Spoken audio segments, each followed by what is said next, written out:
வணக்கம், வந்தனம், namaste and welcome to the show Manjal Veyil மாலை. எத்தனை ஷோ இருந்தாலும் நம்மளோட மஞ்சள் வெயில் மாலை ஷோ எப்பவுமே ஒரு யூனிக்கான ஷோ தாங்க. எல்லா விதமான விஷயங்களையுமே ஒரு சேர நம்மளோட இந்த ஷோல பார்த்துட்டு வரோம். இன்னைக்கு உங்களுக்கு பிடிச்ச விஷயங்கள் என்னென்ன இந்த செக்மெண்ட்ஸ்ல காத்துட்டு இருக்குங்கிறத பார்க்க ரெடியா இருக்கீங்களா? வாங்க போலாம்.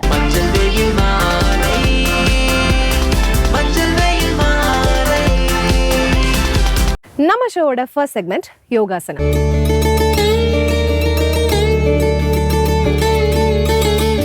எந்த ஒரு விஷயமே ஆரம்பத்துல கொஞ்சம் கஷ்டமா தாங்க இருக்கும். அதை ரெகுலரா பிராக்டிஸ் பண்ண ரொம்பவே ஈஸி ஆயிடும். ஸோ அதே மாதிரி விஷயம் தான் யோகாவும். ஆரம்பத்துல கஷ்டம்னு நினைச்சு நிறைய பேர் அதை ஸ்கிப் பண்ணிடுவாங்க. பட் அதை தான் பண்ணக்கூடாது. ரெகுலரா அதை பிராக்டிஸ் பண்ண அது மூலமா என்னென்ன பெனிஃபிட்ஸ்லாம் கிடைக்கும் அப்படிங்கறத நீங்க ரியலைஸ் பண்ண ஆரம்பிப்பீங்க. ஸோ இன்னைக்கு நம்ம பார்க்க போற ஆசனம் என்ன பெனிஃபிட் சொல்றாங்க அப்படிங்கறத பாருங்க. அனைவருக்கும் வணக்கம். இன்றைய யோகா பகுதி நம்ம பார்க்கக்கூடியது தோள்பட்டை வலிக்காக நம்ம பார்த்துட்டு இருக்கோம். பயிற்சிகள் பகுதி 2. இதுல நம்ம கைகள் மேல் நோக்கி தூக்கிட்டு பண்ற மாதிரி இருக்கும். அது எப்படி பண்றதுன்னு பார்க்கலாம் வாங்க. கடந்த பகுதியில் நம்ம கைகள் தோள்பட்டை வச்சு இப்படி சுழற்சி பண்றதும், அதுக்கப்புறம் கழுத்துக்காக நம்ம பார்த்துட்டு இருந்தோம். இந்த பகுதிக்கு கைகள் மேல் நோக்கி தூக்கப்படுறோம். இப்போ இப்படியே உட்காந்துக்கலாம். நீங்க கீழே உட்கார்ந்தாலும் சரி, நாற்காலியில் உட்கார்ந்தாலும் சரி, இல்லை நின்றுட்டு செய்யறதாலுமே சரி. இப்போ இதுல நம்ம என்ன பண்றோம்னா கைகள் அப்படியே மேல் நோக்கி இப்படி தூக்கிட்டு போறோம். காதை ஒட்டி இந்த கைகள் இப்படி வரணும். இந்த பொசிஷன் கரெக்டாக இருக்கணும். கைகள் மேல் நம்ம மேலே இது நமஸ்கார முத்ரா மாதிரி இப்படி வைக்கணும். நல்லா முதுகு தண்டை நல்லா நேராக ஆக்கிடுங்க. இதுலேயே ஒரு சில வினாடிகள் இருக்கலாம். எல்போ நல்லா ஸ்ட்ரைட்டன் பண்ணி வைக்கணும்.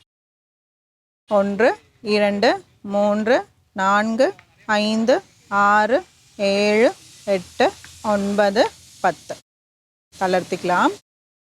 இப்போ இந்த பொசிஷன் இருந்தே கைகள் அப்படியே லைட்டாக இப்படி பின்னோக்கி கொண்டு போகிறோம். ஃபஸ்ட்டு காதை ஒட்டி இருந்தது. இப்போ கைகள் மட்டும் பின்னோக்கி கொண்டு போகிறோம். இது வலி இருக்கும் போது பண்ணுறது கொஞ்சம் கஷ்டமாக தான் இருக்கும். கொஞ்சம் எந்த வரைக்கும் போக முடியுதோ அந்த அளவுக்கு இப்படி போகலாம்.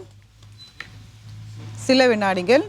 1 2 3 4 5 6 7 8 9 10 மறுபடியும் இந்த காதை ஒட்டியே வந்துட்டு அதுக்கப்புறமேட்டு தளர்த்திக்கணும். ஒரு ஆழ்ந்த மூச்சை உள்ளே இழுத்து வெளியிடலாம்.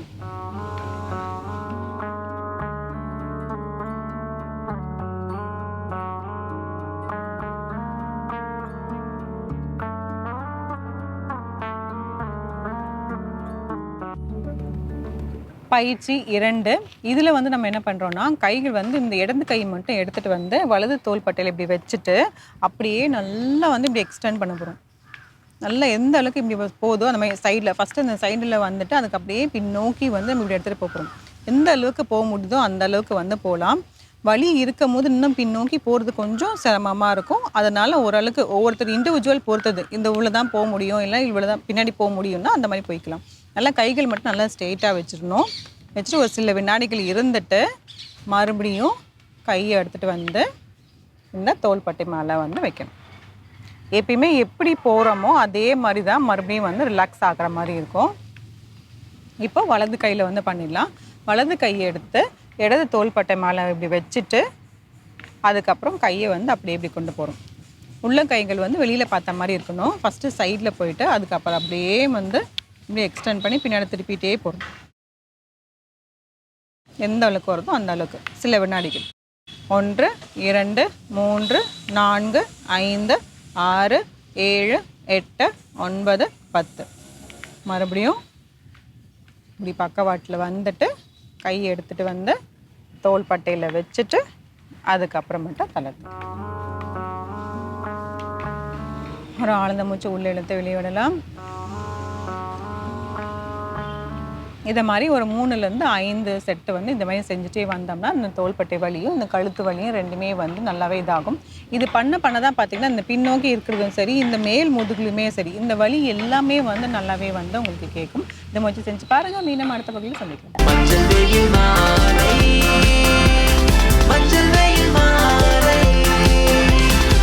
நம்ம ஷோட நெக்ஸ்ட் செக்மெண்ட் இங்கிலீஷ்ல பேசலாம். இங்கிலீஷ் கத்துக்க நினைக்கிற பிகினர்ஸ்க்காகவே ரொம்ப ஈஸியான விஷயங்களா எடுத்து இவர் ஒவ்வொரு நாளும் சொல்லி கொடுத்துட்டு இருக்காரு. இன்னைக்கு இவர் செலக்ட் பண்ணிருக்கக்கூடிய அந்த டாபிக் என்ன அப்படிங்கறத பார்க்க ரெடியா இருக்கீங்களா? வாங்க. ஹலோ ஃப்ரெண்ட்ஸ், இன்னைக்கு நம்ம இங்கிலீஷ்ல பேசலாங்கிற நிகழ்ச்சியில டிசைன் எல்லாம் பார்க்க போறோம். ஆல்ரெடி என்னெல்லாம் பார்த்துட்டு இருக்கோம்ன்ற எப்பவும் போல ரீகாலை பார்த்துடலாமா? ஸோ ரீகால் நினைவூட்டல் எதை பத்தி பார்க்க போறோம்? டென்சஸ், காலங்கள் அப்படிங்கிற ஒரு விஷயம் பார்க்க போறோம் இல்லையா? ஸோ இந்த டென்சஸ், இந்த காலங்கள்ன்ற விஷயம் நமக்கு என்ன பண்ணிட்டு இருக்கு, நிறைய வித்தியாசமான மீனிங்ல இருந்து நிறைய வித்தியாசமான ஆன்சர்ஸ்ல இருந்து கொடுத்துட்டு இருக்கு. பட் இப்போ எல்லாருக்குமே ஃப்ளூயன்சி கொஞ்சம் ஸ்டார்ட் ஆயிருக்கும்னு நினைக்கிறேன். ஸோ எப்போல்லாம் நீங்க ப்ராக்டிஸ் பண்ணிட்டே இருக்கீங்களோ கண்டிப்பா ஆப்வியஸா உங்களுக்கே தெரியாம அந்த ஃப்ளூயன்சி ஸ்டார்ட் ஆக ஆரம்பிச்சிடும்.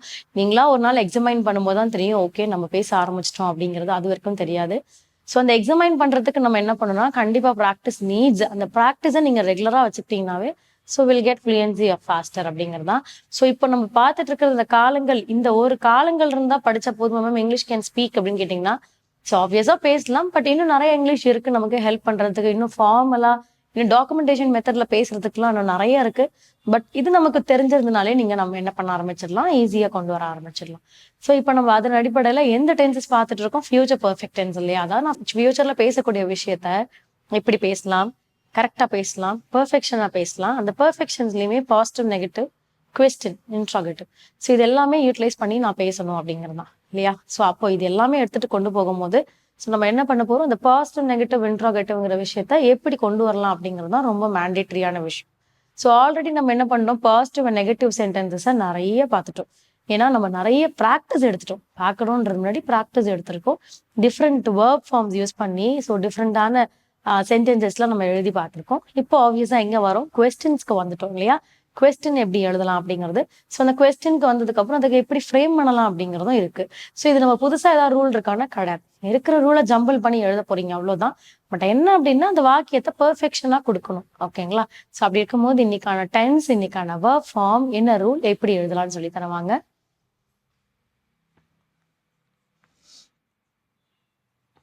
ஸோ இன்னைக்கான tense future perfect tense. So இதுல which is indicate interrogative. Interrogative பண்ணும்போது which stands for question mark. Verb form V1 to V3. Present, past, past participle அப்படிங்கிறது தான். ஸோ என்ன எடுக்க போறோம் அப்படிங்கிறதா இருக்கு. ஸோ ப்ரெசன்ட்ல வந்து verb bring,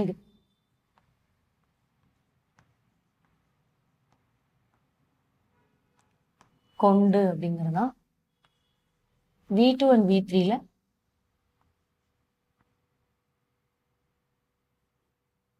brought அப்படிங்கிறது.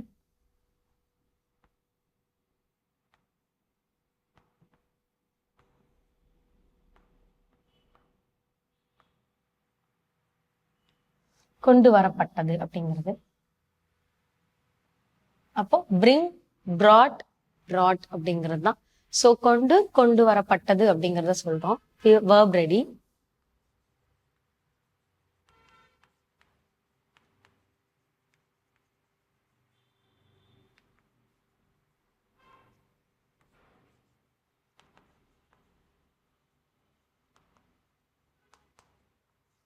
இதுதான் சப்ஜெக்ட்.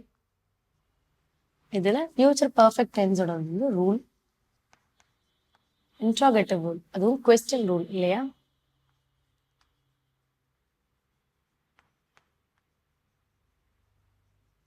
will or shall கூடவே என்ன பண்றோம், ஒரு சப்ஜெக்ட் பிளஸ் பெர்ஃபெக்ட்னால have பிளஸ் V3 வந்து பாஸ்ட் பார்ட்டிசிபிள். ரூல் ரெடி பண்ணியாச்சு. இப்போ சென்டென்ஸ் எழுதலாம். எக்ஸாம்பிள், வில் கொடுத்தாச்சு. சப்ஜெக்ட்ங்கிற இடத்துல நான் பேர் யூஸ் பண்றேன். Instead of he, she, they, itக்கு பேர் யூஸ் பண்றேன். will John have brought the cake? So will John have brought the cake na? அப்ப John, so John and then the cake இல்லையா?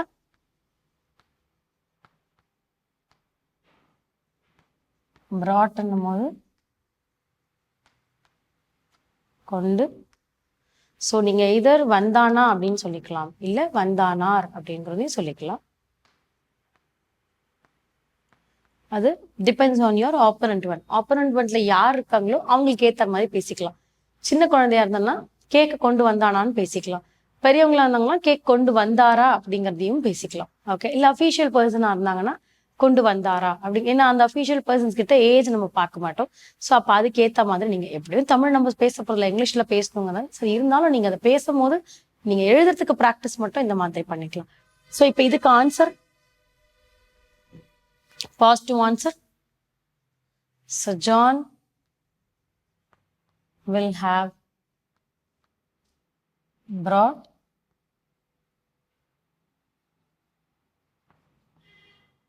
the cake. So இது negative. John will not have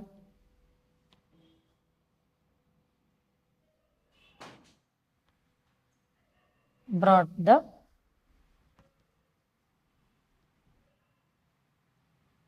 cake அப்படிங்கிறது.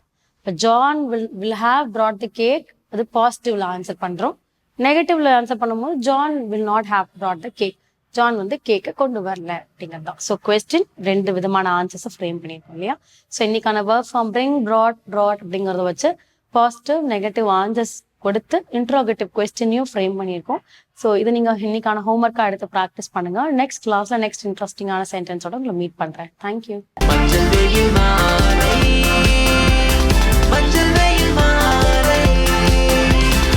நம்ம ஷோட next segment தெரிந்து கொள்வோம்.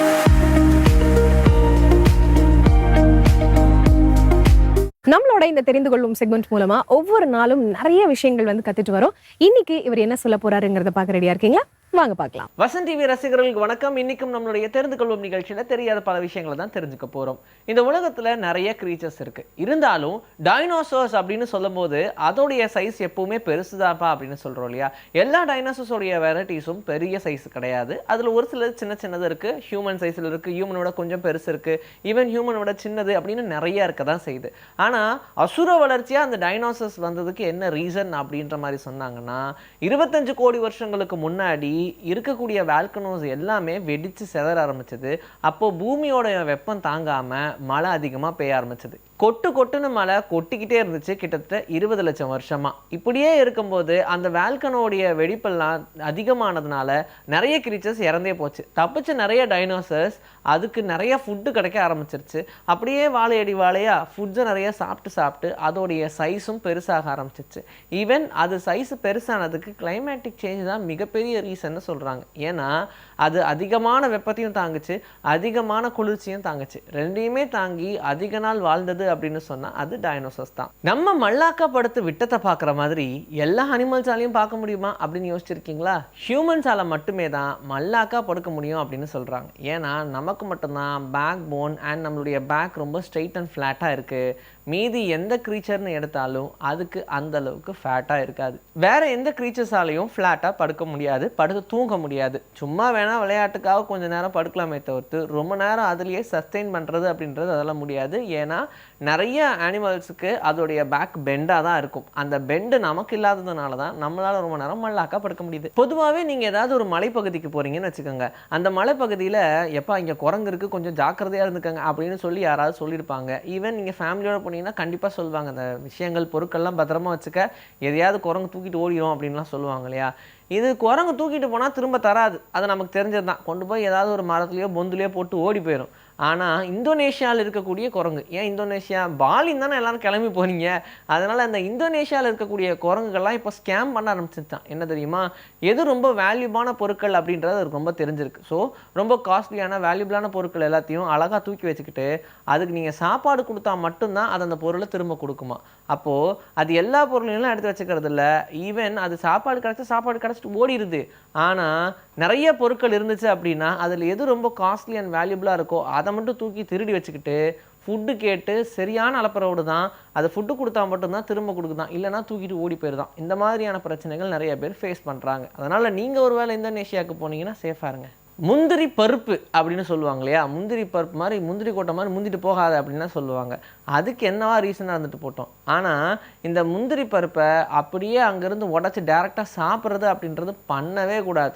Even though முந்திரி பழம் தானே, அது ரொம்ப ஈஸி தானே, முந்திரி தானே அப்படின்னு சொல்லி அப்படியே ஃப்ரெஷ்ஷாக எடுத்து சாப்பிட்டிங்கன்னா அது உங்களுக்கு பெரிய பாய்சன் அப்படின்னு சொல்கிறாங்க. ஏன்னா அந்த முந்திரியை சுற்றி ஒரு பாய்சனஸ் லேயர் இருக்கும். அந்த லேயர் எல்லாத்தையும் கரெக்டாக ப்ராசஸ் பண்ணி ரிமூவ் பண்ணதுக்கப்புறமா தான் அது எடிபிளாகவே மாறும். அது வரைக்கும் நம்ம அதை சாப்பிடவே கூடாது. அதனால் உயிர் போகிறதுக்கு கூட வாய்ப்பு இருக்குப்பா அப்படின்ற மாதிரிலாம் சொல்லி பயன்படுத்துகிறாங்க. அதனால் அந்த கேஷ்யூஸை நீங்கள் சாப்பிடணும்னு நினச்சிங்கன்னா அது ப்ராசஸ் பண்ண கேஷ்யூவாக மட்டும்தான் சாப்பிடணும். நீங்கள் கார்ட்டூன்ஸ்லாம் பார்த்தீங்கன்னா ஏதாவது ஒரு கேரக்டருக்கு கோவம் வரும்னா அந்த கேரக்டருடைய மூஞ்சி ரெட் ஆகிற மாதிரி காட்டுவாங்க. ஈவன் நம்ம ஹியூமன்ஸுக்குமே ரொம்ப கோவம் வந்துடுச்சுன்னா மூஞ்சி ரெட் ஆகும். என்ன நமக்கு வெளியே தெரியாது, பட் ரொம்ப பப்ளியாக இருக்கிற ஒயிட்டி ஸ்கின்ஸ்க்கெல்லாம் கொஞ்சம் தெரியும் மூஞ்சி ரெட் ஆகிடுச்சு, என்னடா ரெட் ஆகிடுச்சு ஃபேஸ் எல்லாம் அப்படின்னு சொல்லுவாங்க. அது நம்ம ஃபன்னாக மட்டும் பார்க்காம நிஜமாவே நிறைய அனிமல்ஸ்க்கு அப்படி நடக்க தான் செய்யுது. அதில் ரொம்ப ஸ்பெசிஃபிக்காக ஒன்று சொல்லணும்னா இந்த கெமிலியான் பச்சோந்தி இருக்கு இல்லையா, அது கோவம் ஆச்சுன்னா அதோடைய உடல் ஃபுல்லாக ரெட் ஆயிருமா. அதோடைய வேலையே என்ன, பச்சோந்தி அப்படின்னா எந்த இடத்துல போய் உட்காருதோ அது எந்த இடத்த கிராஸ் பண்ணுதோ அந்த கலருக்கு ஏற்ற மாதிரி அதோடைய உடல் தன்மையை மாற்றும் இல்லையா. நீங்கள் எந்த கலரில் வேணால் அதை உட்கார வச்சுருங்க, ஆனால் அதுக்கு கோவம் வந்துச்சு அப்படின்னா அதோடைய ஃபுல் பாடியுமே ரெட் கலரில் மாறுமா. செம்மையாக இருக்குல்ல. இன்றைக்கி நம்மளுடைய தெரிந்து கொள்வோம் நிகழ்ச்சியில் தெரியாத பல விஷயங்கள் தெரிஞ்சுக்கிட்டோம். இதே மாதிரி சூப்பரான கண்டென்ட்டோட உங்களை நான் வந்து சந்திக்கிறேன். Until then, this is bye from Vijayashree. Take care. Finally நம்ம ஷோட எண்டுக்கு வந்தாச்சு. இன்னைக்கு நம்மளோட ஷோல பார்த்த எல்லா செக்மெண்ட்ஸுமே உங்களுக்கு ரொம்ப பிடிச்சிருக்கும், இன்ஃபர்மேட்டிவா இருந்திருக்கும் அப்படின்னு நம்புறேன். இதே மாதிரி ஒரு சூப்பரான எபிசோட மீண்டும் சந்திப்போம். Until then, it's bye from Farita and Manjal Velmali team.